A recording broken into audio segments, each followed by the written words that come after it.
भैया जानना चाहेंगे कि आपके सोशल मीडिया प्लेटफॉर्म पे एक आपकी तस्वीर बहुत वायरल होती है जौनपुर पूर्व सांसद माननीय धनंजय सिंह जी के साथ। हमारा नेचर क्या होना है, हम किसी चीज़ की गुलामी पसंद करें या आज़ादी, तो हम तय करेंगे ना। अब कोई भी अगर कैरेक्टर गुटखे का प्रचार कर रहा है और वो बस इतनी सी बात कर दे कि ये हम अपने पैसे के लिए कर रहे हैं, तो ये भी तो आप ध्यान दो ना कि उस गुटखे के प्रचार से फिर जो खा रहा है उसका कितना बड़ा नुकसान हो रहा है, ये भी आप महसूस करें। कि हमारी किताबों में नैतिक शिक्षा का एक पाठ्य होता था, पूरी तरह पुस्तक होती थी। नैतिक शिक्षा हम लोगों को सिखाती थी आचरण और व्यवहार, कि हमको अपनी ज़िंदगी कैसे जीना है, लोगों को बिना नुकसान पहुंचाए, सद्भाव से, बेहतर व्यवहार से। जिस शिक्षा का हमें भविष्य में कोई इस्तेमाल ही ना समझ में आए, जिस शिक्षा के बाद कहते हैं ना कि हम इंसान और पशुओं के बीच में जो सबसे बड़ा गैप है वो कम्युनिकेशन गैप है। भैया जैसे हम देखते हैं कि समाज से हम कुछ चीज़ें सीखते हैं, लेकिन समाज में कुछ चीज़ें ऐसी भी होती हैं जो हम करने लगते हैं और फिर उधर से निगेटिव कमेंट्स आते हैं। एक चीज़ जान लो, अभिव्यक्ति की आज़ादी, आप बोलने का अधिकार किसी से नहीं छीन सकते हैं। बिल्कुल। कोई आपको घमंडी भी कहेगा तो आपको ऐसे ही मुस्कुरा के सुनना है, ठीक। आप अपने आचरण को ना बदलें। कोई आपकी तारीफ करे तो भी आपको सिर्फ मुस्कुरा के ही वो करना है ना। तो कहीं ना कहीं आप इन सब चीज़ों को समझिए। पहले के बीच सबसे बड़ी चीज़ जो थी वो सौहार्द था, रिश्तों को बना के चलने, निभा के चलने वाले लोग थे। हमें महसूस होता है कि हम लोग के बचपन में दादी के ननिहाल से लोग आते थे, मिठाई फल सब, मतलब जो भी उनको एक स्वेच्छा था, गुड़ लेकर आते थे। आज के डेट में कल्चर कैसे बदला है, 20 साल 30 साल बाद जो भी बदलाव हुए हैं उसमें क्या हम लोग महसूस करते हैं। हम लोग भी रिलेटिव के यहाँ जाते हैं तो ये सोचते हैं कि कितना ज़्यादा हाई फाई चीज़ों को हम अपने रिप्रेजेंट कर पाएँ, उनको दिखा पाएँ। और रिश्ते लिमिटेड हो गए, लोग कम कहीं भी जा रहे हैं, त्योहारों की खुशियाँ ख़त्म हो गई। मेला आपके यहाँ भी शहर में लगता रहा होगा, हमारे यहाँ भी लगता है। तो आज का मेला आप महसूस करो, एक 10 साल 20 साल पहले के मेले महसूस करो कि बच्चे 2 दिन तक, हम सब खुद एक्साइटेड रहते थे, सोते नहीं थे कि कल मेला है, घूम के आना है ना, खूब अच्छी बात है। तो हमने ना वो ज़िंदगी खो दी। हम आज भी महसूस करते हैं कि अगर फ़ोन ना होता, ऐसा नहीं कि मैं फ़ोन के प्रति नेगेटिव हूँ, लेकिन मैं फिर भी आपको कहना चाहूँगा कि अगर फ़ोन ना होता या फ़ोन में कुछ लिमिटेशन होता तो और भी बहुत कुछ ज़िंदगी हम सब जी सकते थे। जो आज हम सिर्फ सोशल मीडिया, इंटरनेट और इन सब चीज़ों में, जैसे हम फ्री भी होते हैं ना तो तुरंत फ़ोन लेके यूज़ करना। तो टाटा जी जब एक दूसरे देश गए थे घूमने, तो वहाँ पे कोई उनसे मिला तो उन्हें रोक कर उस व्यक्ति ने कहा कि आप इस तरह से कपड़ा पहन के इस देश में घूम रहे हैं, जबकि आप हमारे देश के कितने गौरवशाली व्यक्ति हैं। तो टाटा जी बहुत शालीनता से जवाब दिए कि यहाँ मुझे कोई लोग नहीं पहचानते, तो मैं किसी और देश में घूमने आया हूँ। तो वहाँ वो व्यक्ति संतुष्ट हुए, वो आगे बढ़े। टाटा जी किस्मत से जब वापस लौट रहे थे अपने देश, तो वो व्यक्ति उसी जहाज़ में, उसी फ्लाइट में वो भी था। तो उनसे वो वापस जब एयरपोर्ट पे मिला लैंडिंग के बाद, तो उन्होंने फिर पूछा, कह रहे अब तो आप अपने देश में हो और इस तरह के पहनावे। तो उन्होंने कहा था यहाँ तो मुझे हर कोई पहचानता है, तो मेरे पहनावे से क्या फ़र्क है। तो आज की जनरेशन जो मतलब इन सब चीज़ों के प्रति बहुत आतुर है, क्या पहने हैं, कैसे दिखते हैं, ये सब चीज़ें, आचरण पे काम करिए, व्यवहार पे काम करिए। क्या पहने हैं, कैसे दिखते हैं, ये सब बाद में काम आता है। सर्वप्रथम आपके व्यवहार और आचरण का मायना होता है। नमस्कार दोस्तों, स्वागत है आपका हमारे इस खास पॉडकास्ट में। आज हमारे खास मेहमान एक युवा हैं जो कि जौनपुर से आते हैं, नाम है उनका राणा सिंह। स्वागत है भैया हमारे इस खास पॉडकास्ट में। नमस्ते, आपका भी स्वागत है आशुतोष। भैया सबसे पहले जानेंगे कि आजकल के युवा जो है वो पॉलिटिक्स से बहुत दूर हो रहे हैं, क्योंकि इस पे आपने देखा होगा भारत के प्रधानमंत्री ने भी ये बोला है कि जब तक इस पॉलिटिक्स में युवाओं का साथ नहीं रहेगा तब तक शायद देश का गौरव आगे नहीं बढ़ पाएगा। बिल्कुल सही चीज़ों से शुरुआत हुई है। आज के डेट में युवा पॉलिटिक्स से दूर हैं, लेकिन आज भी बहुत काफ़ी हम लोगों के साथ के बीच के तमाम ऐसे लोग हैं जो अच्छी राजनीति कर रहे हैं। आज भी युवाओं में सबसे ज़्यादा प्रचलित नाम रविंद्र भाटी जी का है और शक्ति सिंह जी हैं, पवन सिंह जी को भी देखा गया है। हाँ, ये कह सकते हैं कि युवाओं में राजनीति को लेकर रुचि कम हुई है। तो कभी भी किसी चीज़ की अगर हम बात करेंगे शुरुआत से आशुतोष, तो सबसे पहले जो गौर करने वाली चीज़ होती है वो हमारे स्कूल, कॉलेजेस और यहाँ की पढ़ाइयों को लेकर कहा जाता है। तो आज से कुछ साल पहले अगर हम आप देखें कि राजनीति को हमारे सिलेबस में भी रखा गया प्रैक्टिकली, यानी छात्र राजनीति हुई, चुनाव हुए यूनिवर्सिटीज़ के, कॉलेजेस के, 8वीं 9वीं 10वीं 12वीं तक के चुनाव हुए छात्र राजनीति में। तो आज ये सब चीज़ धीरे धीरे हम यूथ के बीच से दूर हो रही है। अक्सर मैं अपने किसी भी ऐसे पॉलिटिकल रिलेट रखने वाले फ्रेंड से जब मिलता हूँ, दोस्तों से, तो मैं ये बात कहता हूँ कि छात्र राजनीति के लिए हम लोगों को कुछ करना चाहिए। बिल्कुल। देश में गिने चुने जगह जो है वो छात्र राजनीति हो रही है। कुछ चुनिंदा ही विश्वविद्यालय जो हैं चुनाव करा रहे हैं। उसमें भी आप देखेंगे कि अभी दिल्ली विश्वविद्यालय चुनाव के रिजल्ट को लेकर कितना ही तमाशा हुआ, बाद में मामला कोर्ट तक चला गया, कोर्ट से उसके फैसले आए। तो कहीं ना कहीं सबसे पहले अगर छात्र राजनीति की हम बात करें तो हमें अपने शिक्षा व्यवस्था में छात्र राजनीति को उसी तरह स्थान देना होगा जैसे चंद्रशेखर जी की शुरुआत हुई है छात्र राजनीति से, और उसी तरह तमाम ऐसे बड़े नेताओं का जिनका शुरुआत हुआ है यूथ पॉलिटिक्स से, छात्र राजनीति से। तो हमें कहीं ना कहीं शिक्षा प्रणाली में भी छात्र राजनीति को स्थापित करना होगा। तो हमें उसके लिए हम सभी युवाओं को इस पर एक पहल करनी चाहिए। जानना चाहेंगे भैया सोशल मीडिया क्या पॉलिटिक्स में अपनी भूमिका निभा रही है?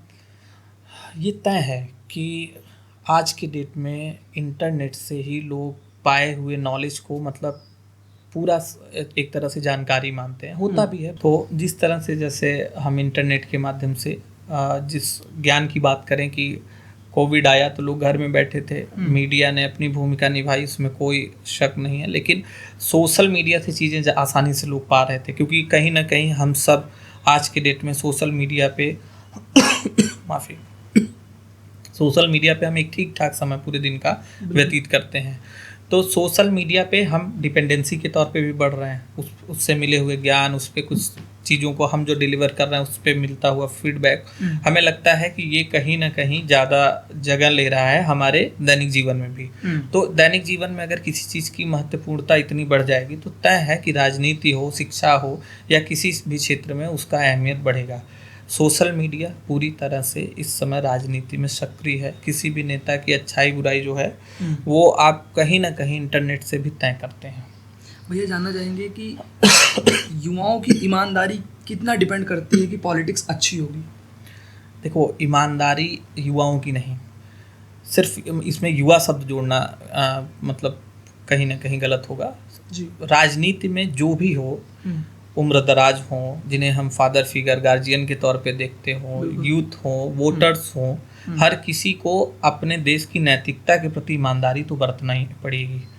जैसे मैं आपको अपने एक संगठन के भी बारे में बताऊं आशुतोष, कि हमारा एक राष्ट्रवादी नौजवान संगठन है जिसे जौनपुर से हम लोगों ने शुरुआत किया है। तो उसके नाम का जब चयन हुआ था तो राष्ट्रवाद का शब्द ही इसलिए जोड़ना पड़ा कि लोग अपने आप को देश के प्रति ईमानदार करें। देश के प्रति हमारे अंदर ईमानदारी होनी चाहिए, और इस देश को संचालन करने वाली शक्तियां, जैसे जिनमें हम संविधान को भी रखते हैं कि संविधान से अधीन होकर ही इस देश को चलाया जाता है। तो उसमें एक राजनीति की वोटिंग की प्रक्रिया है, चुनाव की प्रक्रिया है, राजनीति है। तो ईमानदारी मतलब देश से रखिए, संविधान से रखिए और चुनाव से रखिए। इसमें कोई शक नहीं है कि ईमानदारी का होना जरूरी होता है। हाँ, यूथ ही नहीं, हर किसी के अंदर जो इससे जुड़े हुए हों। भैया जानना चाहेंगे क्या राजनीतिक जो पार्टियां हैं वो युवाओं को यूज़ कर रही हैं? देखो, मैं यहाँ पे आपको कोट करूँगा भगत सिंह जी को कि 23 वर्ष की उम्र में, 21 वर्ष की उम्र में उन लोगों ने देश के प्रति बलिदान होने की सोच रखी।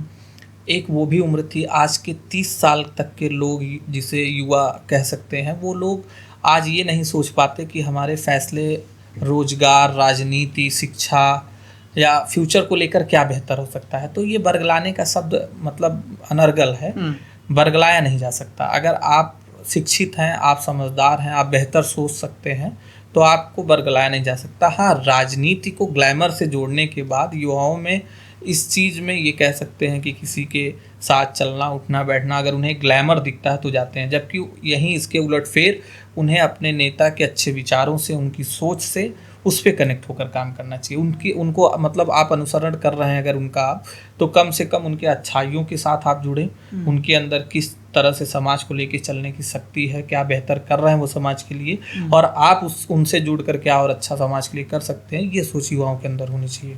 भैया जानना चाहेंगे कि युवा जो पॉलिटिक्स में हैं उन्हें सबसे पहले किन मुद्दों पे बात करनी चाहिए? देखो, आज के डेट में अगर बात किया जाए तो सर्वप्रथम हम यहाँ पे कोट करेंगे शिक्षा को। हम यूथ जब पूरी तरह मैच्योर होकर काम में, रोजगार हो, व्यापार हो या किसी सेक्टर में जब हम आगे बढ़ते हैं तो हमारा जो पहला मजबूत हथकंडा होता है वो शिक्षा का ही होता है कि हम कितना पढ़े हैं, क्या पढ़े हैं, किस चीज़ में अनुभवी हैं। तो शिक्षा व्यवस्था को लेकर सबसे पहला मेरा ये है कि हर युवा को अपने इर्द गिर्द कॉलेज, स्कूल जो भी चल रहे हैं उसमें शिक्षा की व्यवस्था को क्या सुधारा जा सकता है। हमको हर चीज़ पे देश के व्यवस्थाओं को सिर्फ हम कोट करके उन पे ही सब डाल कर कि नहीं हमारे प्रशासनिक लेवल पे अच्छाइयाँ नहीं हैं, DM, DIS एंड BSc कुछ अच्छा नहीं कर रहा है, या ये सब कह के हम हट लेते हैं। जबकि हम भी चाहें तो अपने बगल में संचालित होने वाले स्कूल कॉलेजेस को देख सकते हैं, उनकी खामियाँ उनको हम चिन्हित करा सकते हैं। तो युवाओं के लिए तो मैं मतलब एक यूथ होकर मैं यही रिक्वेस्ट करूँगा, अपील करूँगा कि आप शिक्षा व्यवस्था को सुधारने में पहले समय दीजिए। आप जितना अच्छा शिक्षा व्यवस्था को कर ले जाएंगे तो आपका जो बैकबोन है रीढ़ की हड्डी की तरह, तो शिक्षा जो है हम सभी के जीवन में एक रीढ़ की हड्डी होती है। शिक्षा को आप दुरुस्त कर ले गए, आने वाली जनरेशन को अच्छी एजुकेशन मिली, अच्छी शिक्षा मिली, शिक्षा सस्ती और मुफ्त होनी चाहिए। तो जो बेहतर से बेहतर आप इस सेक्टर में कर सकते हैं, पहली शुरुआत मैं मानता हूँ कि युवा को यहाँ से करना चाहिए। ये जो युवा पॉलिटिक्स में उतरना चाहते हैं वो ऐसी कौन सी गलती है जिसे करने से बचना चाहिए? देखो आशुतोष, मैं कोई राजनेता तो नहीं हूँ, लेकिन एक शख्सियत है जिसको हम लोग कहीं ना कहीं अनुसरण करते हैं, उनसे बहुत कुछ सीखा गया है और खुशी की बात है कि वो छात्र राजनीति से आए हैं। तो जो चीज़ हम लोगों ने नोटिस किया कि सबसे इम्पॉर्टेंट चीज़ ये है कि पहले यूथ को ही अपने इर्द गिर्द की खामियों को दुरुस्त करने के लिए लगना चाहिए। दूसरी चीज़ कि वोटर्स को, जो आज के डेट में लोग धीरे धीरे मतलब ये मान चुके हैं कि हमारे पास पैसे का बल है, बाहुबल है, तभी चुनाव लड़े जा सकते हैं, पैसे के बदौलत लड़े जा सकते हैं। तो छात्र को, यूथ को इन सब चीज़ों से परे हटना चाहिए। आप समाज में जाइए, अगर आपका एक छोटा सा विधानसभा हो या आप उससे भी छोटे चुनाव लड़ रहे हो तो कम से कम आपको अपने क्षेत्र की खामियों पर विशेषतः काम करने की ज़रूरत है। बिल्कुल। सरकार से संबंधित परियोजनाओं को उन तक पहुंचाने की आवश्यकता है, क्या उनके लिए बेहतर किया जा सकता है, ये इस चीज़ की आवश्यकता है।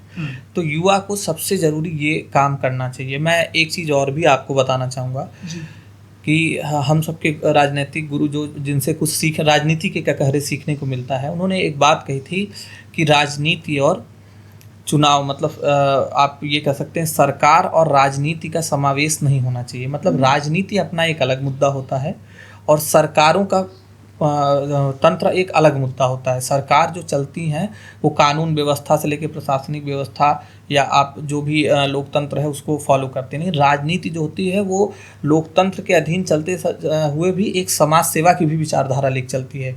आप वोटिंग करा के आप चुनाव में नेता बन सकते हैं, लेकिन समाज सेवा करके बहुत से भी परिवारों की आप उद्धार कर सकते हैं। तो कहीं ना कहीं राजनीति का विषय सिर्फ चुनाव तक सीमित नहीं होना चाहिए। राजनीति मतलब आप बेहतर कर सकें, लोगों के लिए व्यवस्थित जो भी परियोजनाएं हैं इन सब चीज़ों को लेके गांव घर मुहैया कराएं, समाज सेवा के प्रति ज़्यादा रुचि रखें। ये मेरा कहने का था। भैया जानना चाहेंगे कि आज के एजुकेशन सिस्टम में सबसे बड़ी कमी आप क्या नोटिस करते हैं? यार देखो, हम लोगों ने बचपन में जो चीज़ें पढ़ी थी, मतलब हम बहुत उम्र नहीं है हम सबकी, और ये मैं आपसे लगभग 10 साल पहले की चीज़ें बताऊँ। अक्सर अपने लोगों में बात भी होती है कि हमारी किताबों में नैतिक शिक्षा का एक पाठ्य होता था, पूरी तरह पुस्तक होती थी। नैतिक शिक्षा हम लोगों को सिखाती थी आचरण और व्यवहार, कि हमको अपनी ज़िंदगी कैसे जीना है, लोगों को बिना नुकसान पहुंचाए, सद्भाव से, बेहतर व्यवहार से। बिल्कुल। नैतिक शिक्षा का जो आज के पठन पाठन सामग्री का ही समापन हो गया एक तरह से। आप देखेंगे कि चाहे वो यूपी बोर्ड हो, चाहे NCERT हो, CBSE हो, ICSE बोर्ड हो, तो आपको नैतिक शिक्षा की कोई किताब नहीं मिलेगी। तो शिक्षा को लेकर सबसे ज़्यादा इम्पोर्टेंट जो मुझे चीज़ समझ में आता है वो है कि आप नैतिक शिक्षा का कहीं ना कहीं शुरुआत करें। दूसरी चीज़ कि आप जो भी सिलेबस बनाएं, जो पाठ्य सामग्री छात्रों को दी जाए, कम से कम उसका भविष्य में क्या इस्तेमाल है, उसको पढ़ने के बाद हम उसको कब काम में ला सकते हैं, उससे हमारे रोजगार में, व्यापार में या आचरण में क्या सुधार हो सकता है। कहीं ना कहीं इसका पूरी तरह से जांच पड़ताल होकर ऐसी सिलेबस, ऐसी पाठ्य व्यवस्थाएं बनानी चाहिए। मेरा ये मानना है शिक्षा व्यवस्था को लेकर। भैया जानना चाहेंगे कि जैसे भारत में एक देश एक चुनाव की बात होती है, हाँ। क्या हम ऐसा नहीं कर सकते कि एक ऐसी शिक्षा एनसीईआरटी बेस्ड कर दें जिसमें हम एक राजा का लड़का जिस स्कूल में पढ़ रहा है जो सिलेबस पढ़ रहा है, एक रिक्शे चलाने वाले का लड़का भी वही सिलेबस पढ़ेगा? बिल्कुल, ये बेहतर है। आप जो भी विकसित देश हैं जी, आप महसूस करेंगे आशुतोष की शिक्षा व्यवस्था, हम लोग भी बहुत देश घूमे नहीं हैं, ऐसा भी नहीं कि मैं बहुत देशों को घूमकर आपसे ये अनुभव साझा कर रहा हूँ। जितना हम लोगों ने एब्जॉर्ब किया, जितना हम लोग स्टडी कर सकें बुक के माध्यम से, अखबारों के माध्यम से और इंटरनेट के माध्यम से, हम लोगों ने एक चीज़ को गौर किया कि वहाँ शिक्षा और स्वास्थ्य की व्यवस्थाएं बहुत ही सस्ती और बेहतर हैं। हमारे देश का या किसी भी देश का जो रीढ़ होता है वो शिक्षा और चिकित्सा ही होता है। उसके बाद अगर आदमी शिक्षित है और उसी शख्स को कोई रोग होता है और उसके लिए इलाज सस्ता है, वो इन व्यवस्थाओं को दुरुस्त कर ले रहा है, तो तय है कहीं ना कहीं वो नैतिकता में रहेगा। इसके अलावा व्यापार या रोजगार जो भी उसके लिए काबिल होगा, जिसके लिए जितनी उसकी शिक्षा होगी, वो बेहतर जीवन जी सकता है। तो सबसे पहले तो देश की व्यवस्थाओं में मैं ये आपके चैनल से अपील करूंगा कि कम से कम स्वास्थ्य और शिक्षा को सस्ता, बेहतर और सभी लोगों के लिए एक सामान्य प्रक्रिया रखी जाए कि जिससे हर गरीब, इसमें कोई कास्टिज्म या मतलब फाइनेंशियल इश्यूज नहीं देखना चाहिए, कौन अमीर कौन गरीब है, सभी के लिए एक सामान्य रूप से हो जानी चाहिए। भैया अगर आपको मौका मिले तो आप कौन से 3 बड़े बदलाव करेंगे शिक्षा प्रणाली में? सबसे पहले तो मैंने यही कहा कि मैं कम से कम प्री लेवल पे नैतिक शिक्षा का सिलेबस रखूंगा, जो कि क्लास 10th तक तो कंपलसरी होना चाहिए, क्योंकि नैतिक शिक्षा में संस्कार से। हाँ बिल्कुल, हमारे पास अच्छे आचरण होना चाहिए ना, देश के प्रति प्यार होना चाहिए, बड़े बुजुर्गों से कैसे व्यवहार करते हैं इसका हमें बोध होना चाहिए, ज्ञान होना चाहिए, परिवार को क्या समझते हैं, मित्र यार दोस्त रिश्तेदारों की अहमियत क्या होती है, मतलब पूरी तरह सामाजिक जीवन बनाने के लिए कम से कम 10th तक तो कंपलसरी शिक्षा व्यवस्था में मैं एक अपील कर सकता हूँ कि ये नैतिक शिक्षा की एक सिलेबस मतलब होना चाहिए। इसके अलावा सेकेंडरी यही है कि आप एजुकेशन को कम से कम मानकों पर तय कर लें कि क्या चीज़ पढ़ाया जाए जिससे पढ़ने वाले छात्रों को भविष्य में उसका फ़ायदा मिले, वो बेहतर रोजगार कर सकें, बेहतर व्यापार कर सकें। तो ये 2 तो कंपलसरी। तीसरी चीज़ ये है कि पढ़ाई किसी के लिए भी बोझ ना लगे, इतनी आसान तरीके से शिक्षा को बनाना चाहिए। आज के डेट में आप देखोगे तो छोटे छोटे बच्चे भी काफ़ी ज़्यादा वेटेड बैग लेकर जाते हैं कॉलेज, तो सोचकर कभी कभी लगता भी है कि ये क्या है, इसमें क्या वो पढ़ लेंगे, अभी वो प्री लेवल की पढ़ाई कर रहे हैं। तो ये 3 चीज़ों का बदलाव मुझे लगता है कि एक महत्वपूर्ण बदलाव होगा, और ये किसी भी हम अपील करेंगे शिक्षा मंत्री से कि ऐसी चीज़ों पे अगर वो गौर करें, इसे बेहतर कराएं, तो शायद देश के लिए बहुत अच्छा सुझाव होगा ये। भैया प्राइवेट स्कूल और गवर्नमेंट स्कूल में क्या बड़े डिफरेंस देख रहे हैं? देखो, प्राइवेट की तरफ लोगों के मतलब भरोसा, देखो किसी भी चीज़ों का जो संचालन होता है उसमें कहीं ना कहीं एक चीज़ होता है भरोसा, बिल्कुल, कि हमारा ट्रस्ट क्या है।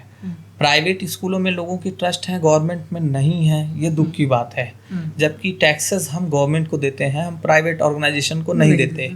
टैक्सेस देने के बाद भी अगर हमें अपने घर के सदस्य को पढ़ाने के लिए किसी निजी संस्था की तरफ जाना पड़ रहा है, तो ये एक बड़ा गैप है, बड़ी खामी है। टैक्सेस का सदुपयोग नहीं हो रहा है, ये दुरुपयोग माना जा सकता है। तो ये सरकारों को ये चाहिए कि कम से कम जो भी कॉलेजेस हैं उनकी व्यवस्थाओं को, उनके लैब वगैरह सब कुछ बेहतर तरीके से संचालित कराएं। सुपरविज़न जो भी ऑफिसर्स के लिए वो नियुक्त करें जिन भी ऑफिसर्स को, कम से कम वो बेहतर तरीके से उनको चलाने में मदद करें। बिल्कुल। भैया जानना चाहेंगे शिक्षा का असली उद्देश्य क्या मानते हैं?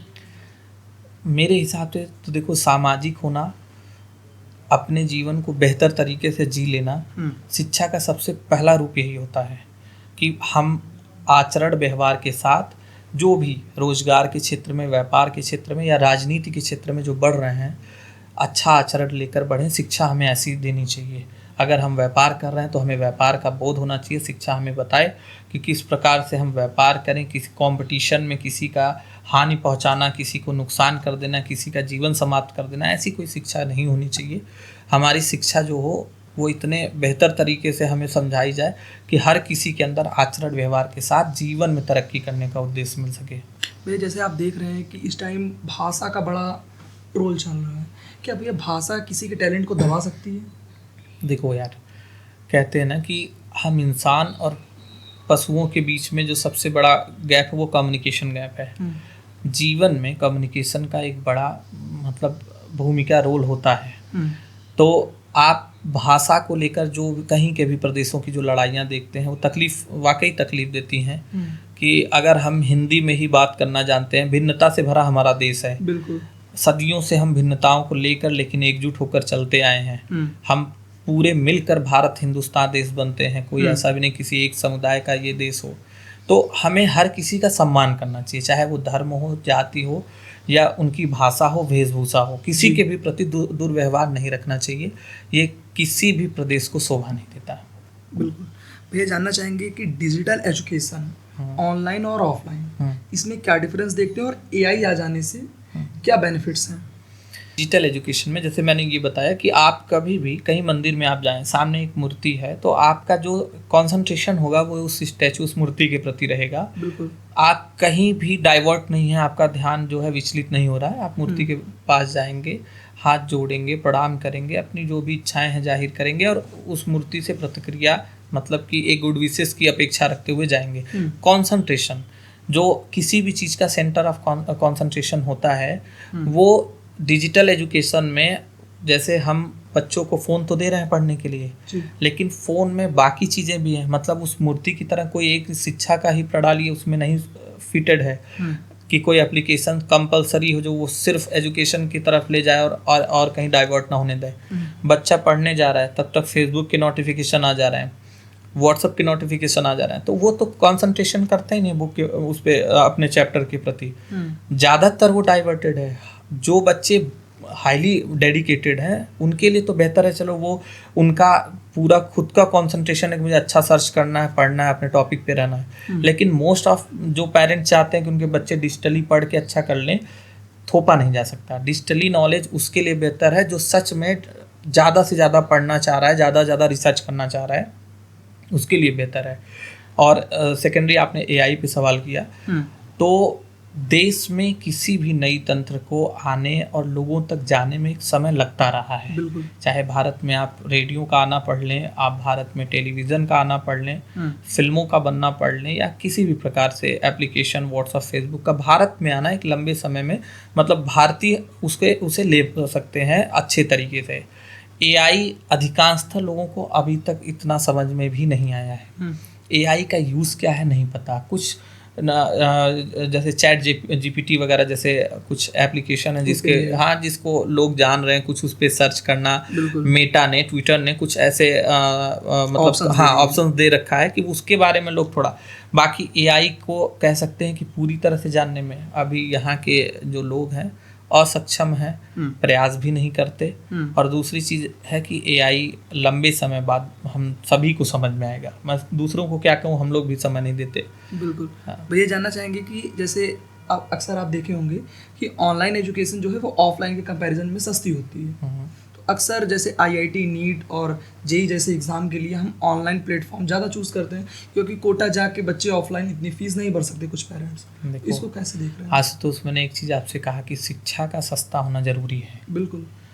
इंटरनेट के माध्यम से है तो इंटरनेट की फैसिलिटीज़ हाल फिलहाल में जो है कि इंटरनेट भी सस्ता हुआ है। उससे पहले आपको भी पता होगा, ठीक ठाक उम्र रही होगी आपकी तब भी, जब इंटरनेट एक ठीक ठाक कीमत पे आता था। लोगों के पास सर्फिंग के इतने नॉलेज नहीं थे। आज इंटरनेट सस्ता हुआ है तो शायद ऑनलाइन फीचर्स उन्हें सस्ता लग रहा हो, ऑनलाइन एजुकेशन उन्हें सस्ता लग रहा हो। लेकिन देखो, बैठकर बात करना, विजुअली कनेक्ट होकर बात करने में एक अंतर होता है। हम आप आस पास में बैठे हैं, बात कर रहे हैं, तो शायद आप मुझे और अच्छे से समझ सकते हैं। बिल्कुल। जितना आप मुझे फ़ोन पे बात करने या विजुअल कनेक्ट होने के बाद ना समझ पाते। तो मैं प्रिफ़र करूँगा ऑफलाइन एजुकेशन को, क्योंकि गुरु बैठा ही होता है आपके प्रॉब्लम्स को सॉल्व करने के लिए। इंटरनेट पूरी तरह मैं नहीं मान सकता कि आपको सेटिस्फाई करे। बिल्कुल, है ना, 100%। भैया जानना चाहेंगे आज के युवाओं को सबसे बड़ी चुनौती क्या है? बेरोजगारी, स्किल गैप या मानसिक दबाव? देखो, बेरोजगारी जैसे सब तो इसलिए हम लोगों के इस्तेमाल करते हैं कि फॉर्म्स आते हैं, फॉर्म्स ठीक ठाक भरे जा रहे हैं, गवर्नमेंट फॉर्म्स आ रहे हैं, लोन फैसिलिटीज़ सरकारें शुरू करी हैं, इसके अलावा माइक्रो फाइनेंस है, इस तरह से मतलब तमाम सुविधाएं भी हैं, शुल्क भी देते हैं व्यापार के लिए। सबसे ज़रूरी होता है स्किल्ड होना। आप पैसे पा भी जाओ तो पैसे का सदुपयोग करना जानते हो ना। बिल्कुल। आपको ये पता हो कि अगर आपको 1 2 4 5 10 लाख या जो भी आपको अमाउंट मिल रहा है तो आप उसका इस्तेमाल कहाँ करोगे। तो स्किल्ड होना सबसे ज़्यादा ज़रूरी होता है। मैं ये मानता हूँ कि आपको कम से कम ये पता होना चाहिए कि शिक्षा के बाद यानी रोजगार और व्यापार में आपको किस तरफ जाना है। तो बेरोजगारी तो वैसे ही खत्म हो जाएगी अगर आपको ये पता हो कि आपको आगे चल के क्या करना है और आप उसके लिए कितना डेडिकेटेड हो। और बाकी तीसरा आपने क्या बोला था? Mentally pressure. मेंटली प्रेशर देखो, एक चीज़ समझो, आज की जनरेशन जो हम इंडियंस हैं 6-6 घंटे से सोशल मीडिया पे बिता दे रहे हैं। बिल्कुल।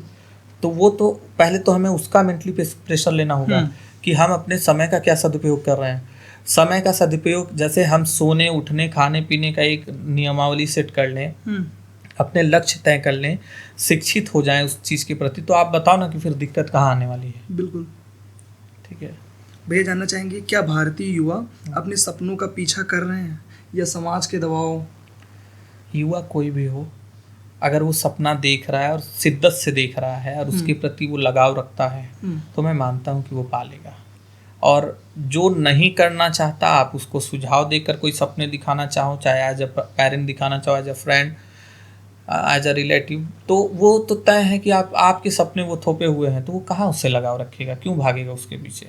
तो जो देख रहा है, जैसे हमने कुछ सपने देखे तो हम दिन रात उसके लिए मेहनत कर रहे हैं, आपने कुछ सपने देखे होंगे तो आप उसके लिए मेहनत करोगे। सपना खुद देखना पड़ता है और उसके लिए खुद लगना पड़ता है, और लगाव उसको हो ही जाता है जो खुद से सपने देखता है। भैया, जैसे हम देखते हैं कि समाज से हम कुछ चीज़ें सीखते हैं, लेकिन समाज में कुछ चीज़ें ऐसी भी होती हैं जो हम करने लगते हैं और फिर उधर से निगेटिव कमेंट्स आने लगते हैं। देखो, एक चीज़ जान लो, अभिव्यक्ति की आज़ादी, आप बोलने का अधिकार किसी से नहीं छीन सकते। बिल्कुल। कोई आपको घमंडी भी कहेगा तो आपको ऐसे ही मुस्कुरा के सुनना है। ठीक, आप अपने आचरण को ना बदलें। कोई आपकी तारीफ करे तो भी आपको सिर्फ मुस्कुरा के ही वो करना है ना। तो कहीं ना कहीं आप इन सब चीज़ों को समझिए। नेगेटिव कमेंट्स को हम कितना सीरियस लेते हैं ये तय करता है। अब हम ये मान लें कि इस कमेंट का होता भी है एक हर ह्यूमन नेचर में ये होता है ना कि वो मुझे ऐसे कैसे बोल दिया, हम तुरंत उसका जवाब दें। हमने भी ऐसी गलतियां की, हम भी बोल देते हैं इंटरनेट पे है?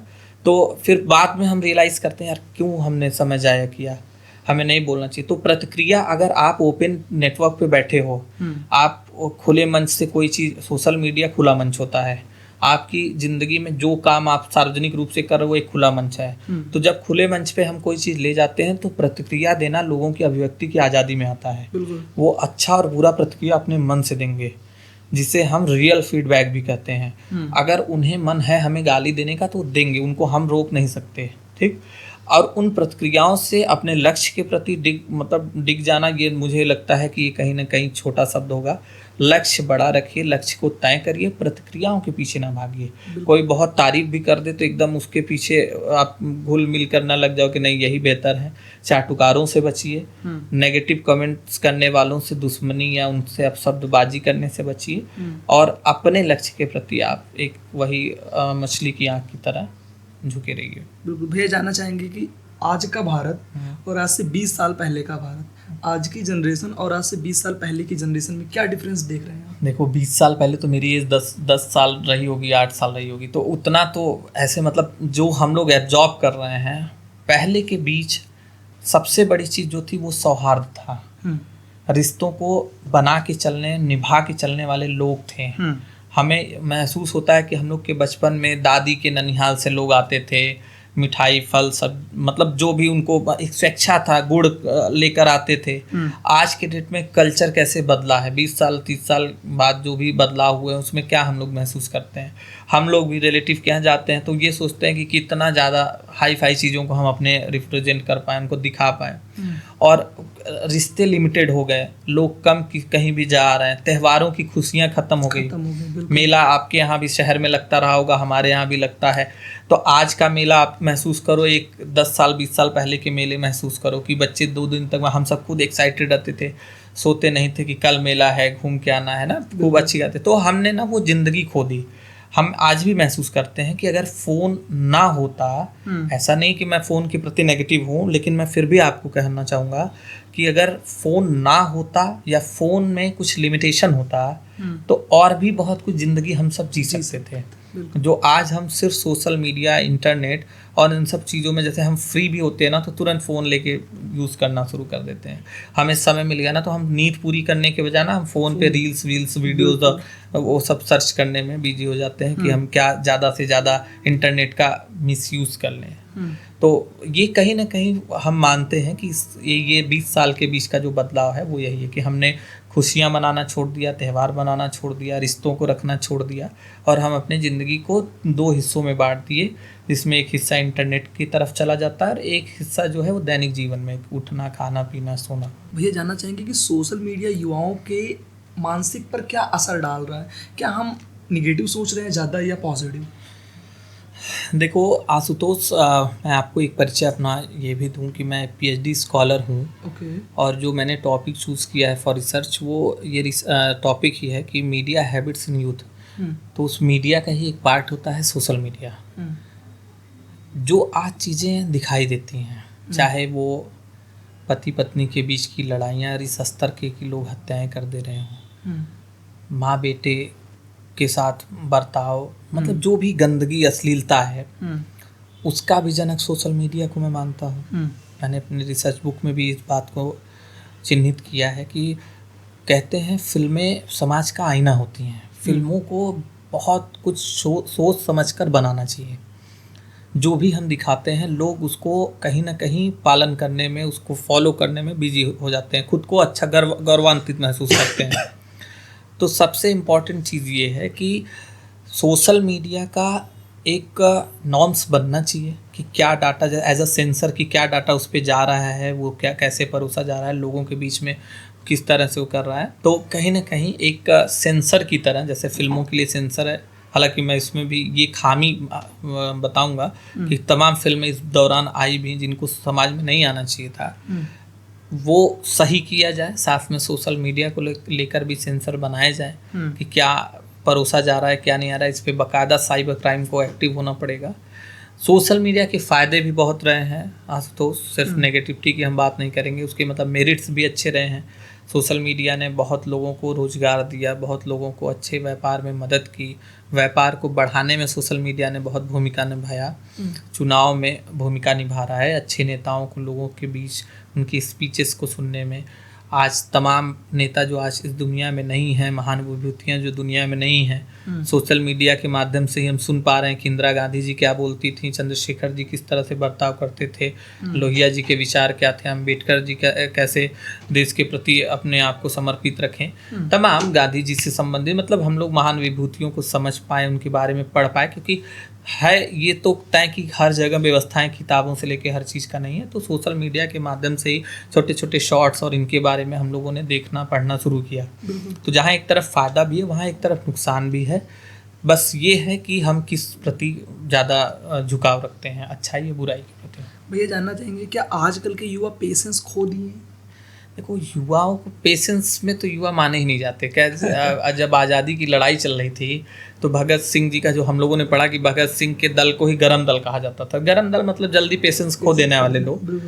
तो ये तो शुरू से ही रहा है, एक नेचर होता है मतलब युवाओं का कि वो जल्दी मतलब गुस्सा हो जाते हैं, पेशेंस खो देते हैं। लेकिन इसको रखने की कितनी ज़रूरत है? पेशेंस तो बिल्कुल ज़रूरत है। कभी कभी क्या होता है कि हम कुछ चीज़ों को सुनकर उसी को तय करके उसी पे बर्ताव कर लेते हैं, जबकि शायद धैर्य रख लें तो कुछ उसका मतलब और था, उसके कुछ अर्थ और थे।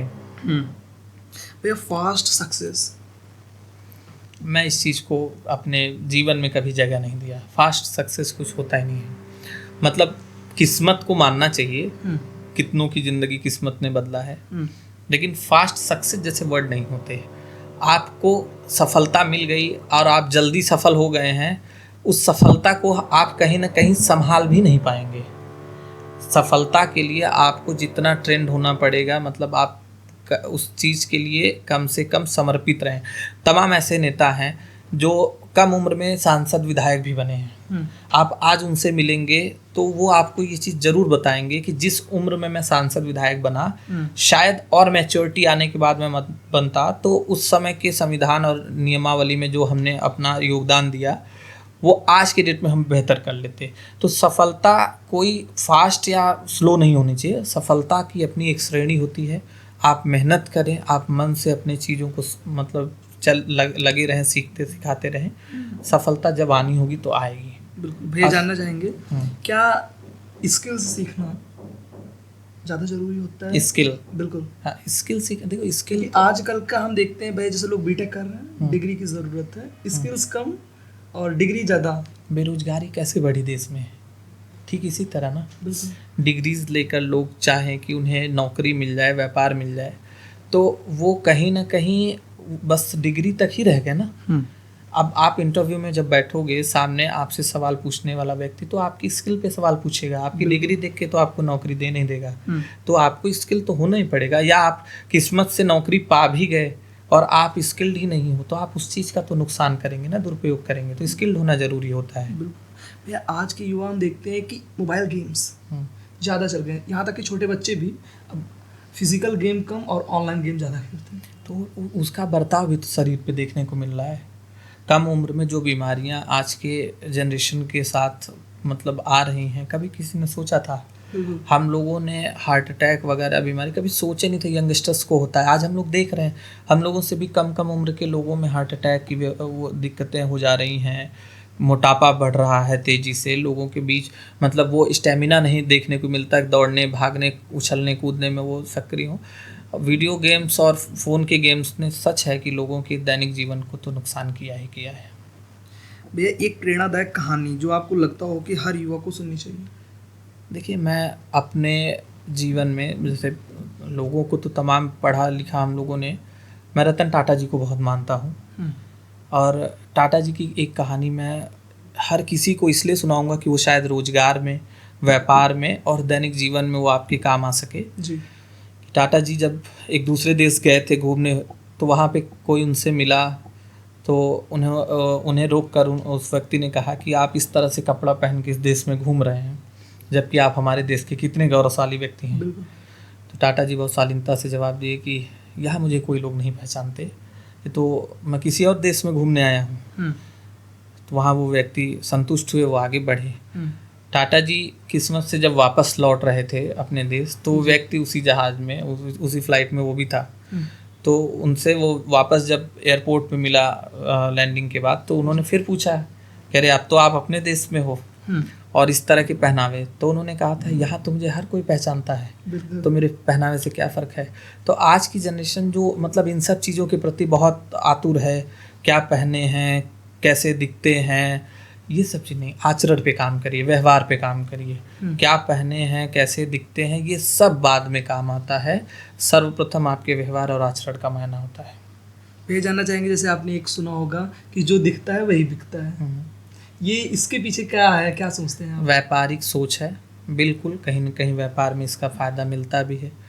आप व्यापारिक तौर पे अगर इस चीज़ को सोचते हैं तो तय है कि आप जिस चीज़ के व्यापार में उतरे हैं उसको बेहतर तरीके से आप दिखाएं, तभी उसका आप मार्केटिंग करके उसको सेल कर सकते हैं। तो ये तो एक व्यापारिक विषय हो गया कि जो दिखता है वो बिकता है। आप बेहतर दिखाओगे अपने प्रोडक्ट को, देन वो डेफिनेटली अच्छा सेल करेंगे। राणा सिंह के लिए राष्ट्रवाद की क्या परिभाषा है? देश सर्वप्रथम होना चाहिए यार। मैं ये मानता हूँ कि हम लोगों का निजी जीवन, हम लोगों की खुशियाँ, सब कुछ इस देश से जुड़ी होनी चाहिए। देश सर्वप्रथम होना चाहिए, क्योंकि जब हम इस दुनिया को अलविदा कहेंगे तो कहीं ना कहीं हम अपनी छाप, अपनी निशानी इस देश में छोड़कर जाएंगे। बिल्कुल। तो आने वाली जब जनरेशन हमको पढ़े, एक आदमी, सिंगल आदमी भी जब हमको पढ़े और वो मुझे अगर किसी भी तौर पे अपना आइडियल मानता है, तो उसे सबसे ज़रूरी चीज़ मेरे अंदर की जो उसे अपनाने का लक्ष्य बने, वो देश प्रेम होना चाहिए। मैं आज भी इन सब चीज़ों पे गौर करता हूँ कि देश से जुड़ी हुई चीज़ें वो सिर्फ आप 15 अगस्त या 26 जनवरी तक सीमित नहीं रहिए। बिल्कुल। आप कोई भी चीज़ जो देश की जुड़ी हुई चीज़ें हैं, कि आप लाइट का मिसयूज नहीं करिए, आप रोड को ज़बरदस्ती नहीं तोड़ दीजिए। आप सरकारी व्यवस्थाओं को, देश से जुड़ी हुई चीज़ों का नुकसान नहीं। देश की संपत्ति मतलब अपनी संपत्ति होती है। अपनी का मतलब सिर्फ ये नहीं कि आप नुकसान करो, उसको बेहतर संजोने, दिखाने और देश को दुनिया के सामने अच्छा दिखाने में एक रोल प्ले कर सकें, ऐसा जीवन में मुझे जीना है। मैं इसी के प्रति अपना दायित्व समझता हूँ। युवाओं में राष्ट्र भावना जगाने के लिए सबसे अच्छा तरीका क्या होता है? महान विभूतियों को पढ़िए। आप पढ़िए कि भगत सिंह ने उस उम्र में फांसी क्यों चुना। वो चाहते तो अपने लिए बचाव के लिए एक पत्र भी लिख सकते थे, लेकिन हमें कोई पत्र पढ़ने को नहीं मिलता कि वो चाहें कि उनकी फांसी हटाई जाए। ये सारी चीज़ें तो देश के लिए अगर आप सोच सकते हैं, राष्ट्रवाद के लिए जो सोच सकते हैं, तो आप सर्वप्रथम आप हमारे देश की महान विभूतियों के बारे में पढ़िए। आप क्या सीखते हैं भगत सिंह से भैया? मैं सबसे बड़ी चीज़ अगर भगत सिंह से सीखा तो यही सीखा कि उम्र को मात कैसे देते हैं। 60 साल की उम्र के लोग भी अगर आपको सलाम करते हैं तो मैं यही मानता हूँ कि मैं उसी भगत सिंह का अनुयायी हूँ जिसने उम्र को मात दी। भैया क्या आप मानते हैं कि जो सोशल मीडिया पे दिखावा होता है राष्ट्रवाद के प्रति, वो सही होता है या झूठ? देखो यार, दिखे, मैं ये भी मानता हूँ दिखे, एक ही दिन के लिए दिखाओ, लेकिन दिखाओ, यूनिटी ही दिखाओ, देश प्रेम ही दिखाओ। नहीं दिखा पाते हो 365 दिन, एक ही दिन के लिए दिखाओ, लेकिन दिखाओ कुछ ऐसा दिखाओ कि आपका बच्चा आपसे सीखे, आपका रिश्तेदार आपसे सीखे, तो वो भी शायद कुछ फॉलो कर ले कि देश के लिए अच्छा हो जाए। जानना चाहेंगे कि आर्थिक विकास और राष्ट्रवाद के साथ साथ चल सकते हैं दोनों? बिल्कुल चल सकते हैं।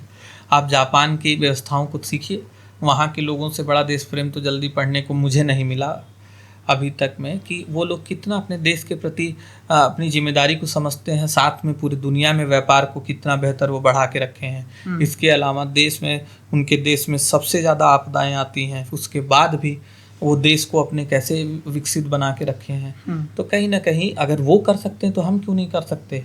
आर्थिक विकास भी हो सकता है, राष्ट्रवाद भी चल सकता है, इसमें कोई दो राय नहीं है। आज के युवाओं को भैया अपने पूर्वज, जैसे जिन्होंने देश के लिए अपनी जान भी गंवा दिया है, उनके बारे में पढ़ना कितना ज़रूरी है?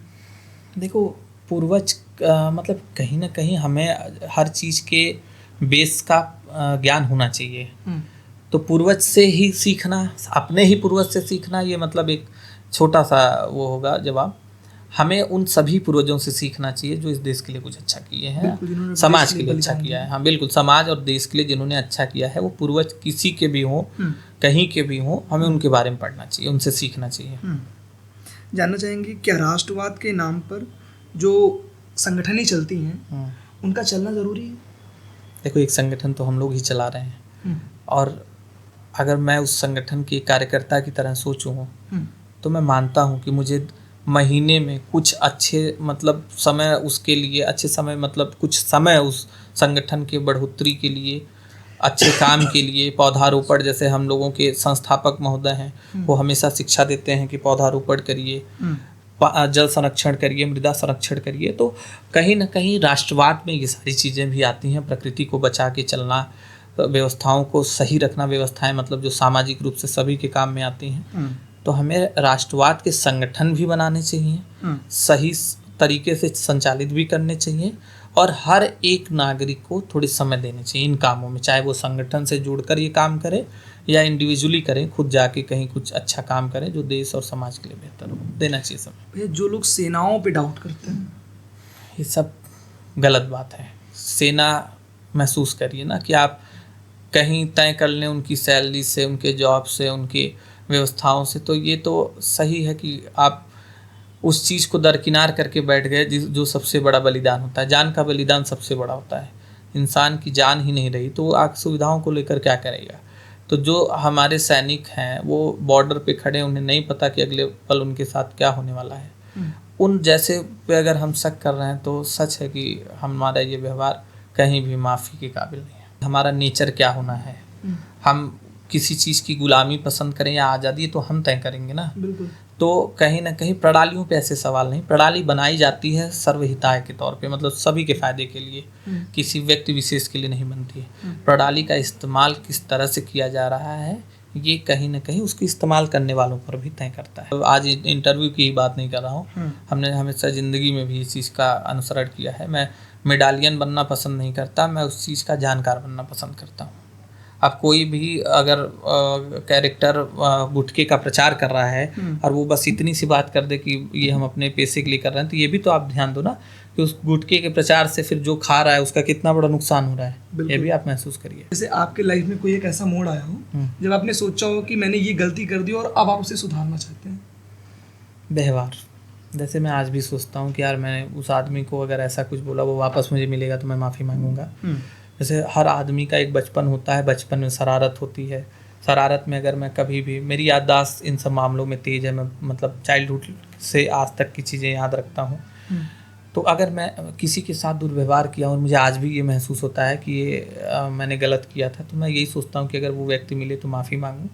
और तमाम बार ऐसे हुआ भी है कि अगर मैंने किसी के साथ दुर्व्यवहार किया है तो वो मुझसे अगर मिले हैं तो मैंने उनसे माफ़ी मांगी है। भैया जानना चाहेंगे कि बचपन का कोई एक ऐसा सपना जो आज भी दिल में है आपके? देखो यार, मैं सीरियसली मैं बताऊँ, मैं कभी अपने कॉलेज में भी ये नहीं कि मुझे पुलिस बनना है, मुझे डॉक्टर बनना है, इंजीनियर बनना है, ये सब कभी मैं कहा भी नहीं, किया भी नहीं हूँ। एक नेचर रहा ह्यूमैनिटी का कि मैं कुछ भी बनूँ या ना बनूँ, एक अच्छा इंसान बनूँ।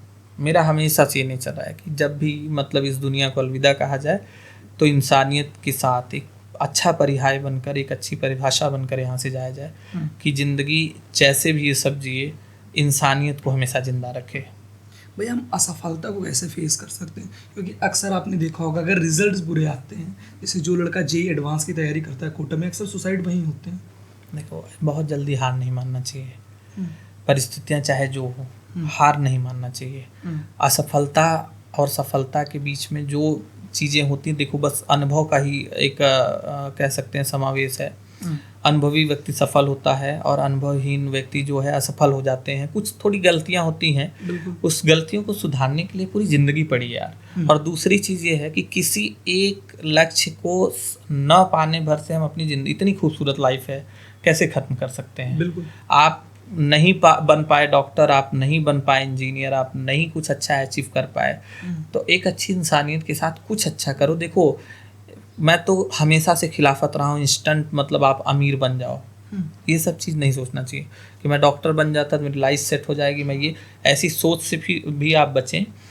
कभी भी तुरंत फैसले ना लें। अच्छे रिजल्ट नहीं आए, आप नहीं अचीव कर पाए, यूपीएससी क्लियर नहीं हुआ, नेट नहीं क्लियर हुआ, जेईई क्लियर नहीं हुआ, तो तुरंत सुसाइड कर लेना, सब नहीं। आप अपने माँ बाप के बारे में सोचिए कि वो आपसे सिर्फ, आप मशीनरी तो पैदा नहीं किए ना कि आप जाओगे मशीन की तरह इसको अचीव करके आओगे। इंसान हो, नहीं हो पाया, नहीं हो पाया, कुछ और करो, कुछ अच्छा करो। तमाम उदाहरण भी है समाज में कि यूपीएससी के तमाम लोग हैं जो दूसरे सेक्टर में, यूपीएससी को भी छोड़ के दूसरे सेक्टर में चले गए। दूसरे सेक्टर के बहुत सक्सेसफुल लोग उसको छोड़कर यूपीएससी जैसी चीज़ें क्लियर किए। तो ऐसे तमाम उदाहरण हैं। हम जीवन में सिर्फ यही सोचकर थोड़ी ना चल सकते हैं कि मुझे यही पाना था, नहीं मिला, अब हम मर जाएं। भैया बचपन की एक ऐसी कोई शरारत जो आज अभी आपके यहाँ में? बचपन की शरारत, देखो यार, नहीं, माँ पिताजी मेरे कभी भी, ये तो मैं कह सकता हूँ कि मैं एक ही बार एक झपड़ पाया था, वो भी लेट सो के उठने के चक्कर में। और बाकी लाइफ में पिता ने मुझे कभी नहीं मारा, माँ ने भी नहीं मारा। हम भाई बहनों में थोड़े बहुत अगर झगड़े वगड़े हो जाते थे, लेकिन फिर भी फैमिली मेरी हमेशा सपोर्टिव रही है। शरारत में यही कहूँगा कि मुझे मतलब बुक्स पढ़ने का इतना ज़्यादा चस्का था कि मैं अपनी किताबों के बीच में बुक्स डाल के पढ़ता रहता था। पेरेंट्स को लगता था मैं अपना सिलेबस क्लियर कर रहा हूँ, पढ़ रहा हूँ, मैं किताबें पढ़ता था। पकड़ा जाता था तो थोड़ा वही डांट वाट लगती थी। भैया जानना चाहेंगे कि ज़िंदगी का सबसे मुश्किल फैसला? कैरियर चूज़ करना यार, आज भी, क्योंकि हम मिडिल क्लास फैमिली के बच्चे जितने साल बड़े होते हैं ना, तो कहीं ना कहीं हम सबसे ज़्यादा डरे होते हैं। उसमें शिक्षा प्रणाली का बहुत बड़ा सहयोग है कि इस डर को मेंटेन रखाते हैं कि हम सच में तय नहीं कर पाते कि हमको किस तरफ बढ़ना है। बिल्कुल। तो उन फैसलों से डर लगता है कि कहीं हम ऐसे फैसले ना ले लें जिससे हमारे लोग, हमारे पेरेंट्स, हमारे ज़िंदगी से जुड़े लोगों को कुछ नुकसान सहना पड़े। बिल्कुल। भैया ये डिसाइड करना, कैरियर चूज़ करने के लिए आजकल के युवा को क्या बताना चाहेंगे कि हम कैरियर कैसे चूज़ कर सकते हैं? सच तो आशुतोष ये है कि हमारे पास मल्टीपल ऑप्शन नहीं है। जैसे हम यूपी से बिलोंग करते हैं, यूपी में जो मिडिल क्लास फैमिली के बच्चे या जो भी यूथ हैं जो पढ़ाई कर रहे हैं, आफ्टर 12th उनके दिमाग में BA BSc BCom ही आता है। बहुत सोचेंगे बीटेक सोच लेंगे, आप BCA सोच लेते हैं, है ना। तो इसके अलावा भी उनके पास ऑप्शन है। ये आज तमाम यूथ ऐसे हैं जिन्हें नहीं पता। कुछ अच्छे आर्टिस्ट हैं जो पेंटिंग अच्छी बनाते हैं, सिंगिंग में लाइव बना सकते हैं, डांसिंग में कैरियर बना सकते हैं, एक्टिंग में जा सकते हैं। तो चीज़ों का अभाव है। जो बच्चा जिस क्रिकेट कितने अच्छे, हमारे आपके बीच से कितने अच्छे प्लेयर हैं जो खेल में बहुत अच्छे हैं, धावक अच्छे। मैं एक दिन सोच भी रहा था, छोटे छोटे बच्चे इतनी अच्छी स्विमिंग करते हैं, लेकिन कौन से हमारे आपके ज़िले में बहुत ढेर सारे स्विमिंग स्कूल है, शूटिंग रेंज बना है कि राइफल या पिस्टल्स की फायरिंग उनकी अच्छी हो, वो शूटिंग करके उसमें शूटिंग स्पोर्ट में अपना कैरियर बनाए। तो कहीं ना कहीं इन चीज़ों का अभाव है। तो मल्टीपल ऑप्शन मैं नहीं कहता, हर किसी को अगर उनके इंटरेस्ट के अकॉर्डिंग स्किल होने का मौका मिल जाए, खेल कूद, इसमें डांस, एजुकेशन में ही, सिंगिंग में भी, तो वो शायद ज़्यादा अच्छे से और बेहतर तरीके से सक्सेस हो जाएं। आपने बहुत अच्छी बात बताया, लेकिन हम चाहेंगे कि इस पे पेरेंट्स को भी आप कुछ बताएं। पेरेंट्स हमेशा आपके हित के लिए सोचते हैं। आप उन्हें साबित करके दिखाओ कि आप जो कर रहे हो वाकई वो बेहतर है, उसमें क्या स्कोप है, आप उसमें सफल हो गए तो क्या परिवार के लिए कर सकते हो, रिश्तेदार, घर परिवार, दोस्त यार उसको कैसे उस सफलता को मतलब एंजॉय करेंगे। तो ये तो पहले आपको प्रेजेंटेशन देना होगा ना। तो जब आप अपने गार्जियन को इस चीज़ को बताने और उसमें उनको समझाने में सफल हो गए, तो कोई भी गार्जियन ऐसा नहीं है जो आपके सफलता के आगे आना चाहे। कौन सा गुण है जो आप अपने अंदर बहुत महान मानते हैं? नहीं, ऐसा कोई गुण नहीं होता।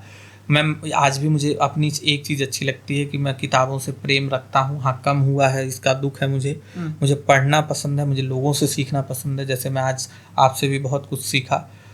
गलती भी है कि कुछ चीज़ों में मैं फ्री एडवाइस भी कर देता हूँ किसी को, तो लोग उसको भी गलत समझ लेते हैं, क्योंकि लोग नहीं चाहते, बहुत कम लोग होंगे जो किसी से सीखना चाहना है। तो सीखने की गुण हमारे अंदर है। मैं आपसे भी अपेक्षा करता हूँ और सभी यंग जनरेशन से, सभी साथियों से, कि उम्र और सीखना दोनों अलग चीज़ है। कभी ये नहीं होना चाहिए कि मैं इतने एज का हो गया तो मैं बहुत सीख के बहुत परिपूर्ण हो गया।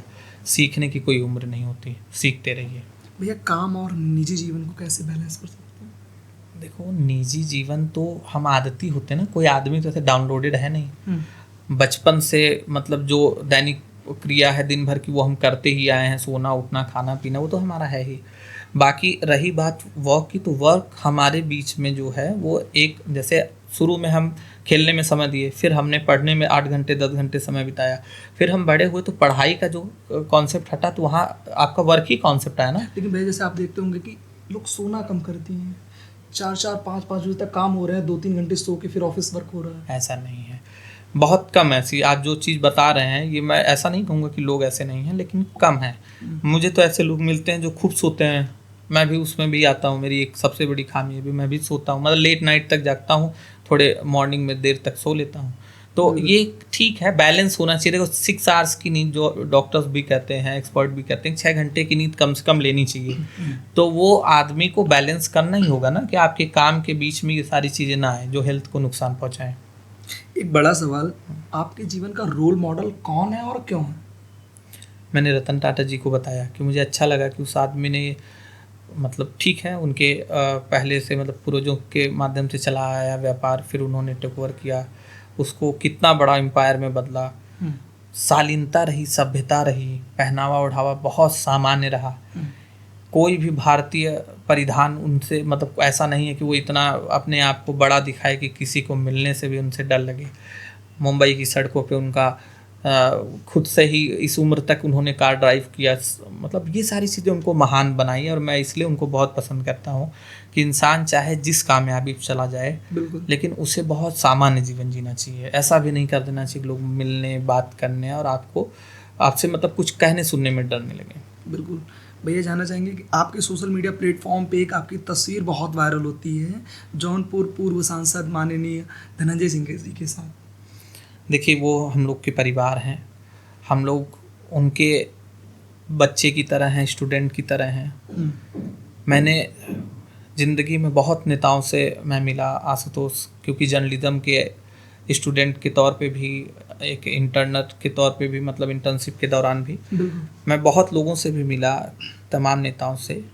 लेकिन जो अपने ही परिवार के सदस्य हैं, वो इसलिए तो नहीं कह सकता, अच्छाइयों में आप कभी भी उनसे आप मिलेंगे, उनके बात करने के सलीके को, उनके व्यवहार को, राजनीति को, देश प्रेम को, जो वो अपने अंदर समाहित करके बैठे हैं, वो वास्तविक है कि नेताओं में बहुत देखने को नहीं मिलता है। बिल्कुल। वो हम लोगों के लिए पिता तुल्य हैं, जिन्हें हम लोग गार्जियन, फादर फिगर कहते भी हैं। और सही है कि मैं उनके साथ अगर 1 घंटा भी बैठ लेता हूँ, 2 घंटे भी मुझे टाइम दे देते हैं, तो मैं बहुत मतलब ऊर्जा से भरा हुआ महसूस करता हूँ। मुझे लगता है कि जैसे हाँ, ये चीज़ें थी जो मुझे अपने गुरु से सीखने को मिली और ये करेक्ट कर लिया मैं। तो वो होता है जब आप किसी को अपना गुरु मानेंगे तो आप उनके साथ समय बिताना, उनके साथ बैठना, उनसे सीखना बहुत पसंद करेंगे। और इसमें कोई शक नहीं कि मुझे उनसे सीखने में कोई कमी महसूस होती है। ये जानना चाहेंगे कि धनंजय सिंह जी की एक तस्वीर है, एक टैग लोग दिए हैं बाहुबली की, इसको कैसे देखते हैं आप? हम लोगों ने तो कहा था बाहुबल मतलब होता है लोगों का समर्थन।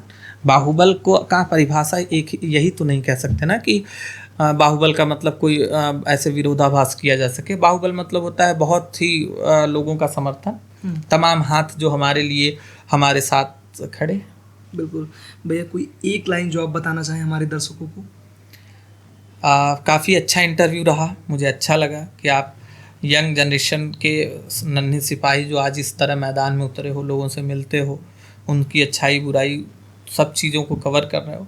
मैं बहुत खुश हुआ आपसे मिलकर आशुतोष। और रही बात सबसे आखिरी शब्द के साथ जो हमें लगता है इंटरव्यू ख़त्म करना चाहिए कि राष्ट्रवाद को रखिए, राजनीति के बेहतर तरीके से देश को राजनीति करने में मदद की जा सके, युवाओं को इसमें भूमिका होनी चाहिए।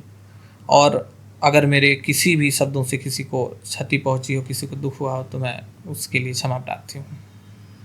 बहुत बहुत धन्यवाद, आपने मुझे इतना कीमती समय दिया। थैंक फिर यू। मिलते हैं एक नए पॉडकास्ट के साथ। Thank you.